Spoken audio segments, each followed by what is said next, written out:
కొద్దిసేపటి క్రితమే నారా చంద్రబాబు నాయుడు గారి ఇంటికి చేరుకున్నారట వైఎస్ షర్మిల గారు. ఇప్పుడు ఇందుకు సంబంధించిన విషయం కాస్త ఎంతో వైరల్గా మారుతుంది.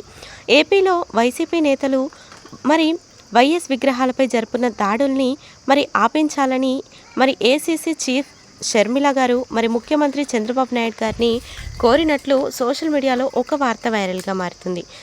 ఈ మేరకు మన షర్మిల గారు సైతం ఎంతో ఎమోషనల్గా తన తండ్రి విగ్రహాలని ఇలా చేయడం అస్సలు ఏమాత్రం తట్టుకోలేకపోతున్నాం అంటూ కూడా ఈ విషయంపై చర్చించడం కోసం కొద్దిసేపటి క్రితమే నారా చంద్రబాబు నాయుడు గారి ఇంటికి చేరుకున్నారట.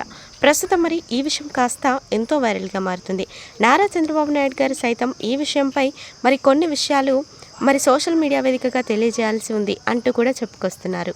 ఇప్పుడు నారా చంద్రబాబు నాయుడు గారు వైఎస్ఆర్ విగ్రహాలపై ఇలా దాడులు జరిపించడం ఎంతవరకు కరెక్ట్ అంటూ కూడా ఇలా వైసీపీ నేతలు మండిపడుతున్నారు. ఇది ఎంతవరకు నిజమనేది తెలియదు, కానీ ఈ విషయం మేరకై వైసీపీ షర్మిల గారు కొద్దిసేపటి క్రితమే అక్కడికి చేరుకొని కొన్ని విషయాలపై చర్చించడం కోసం చేరుకున్నారట. ఇప్పుడు ఈ విషయాలు కాస్త ఎంతో వైరల్గా మారుతున్నాయి.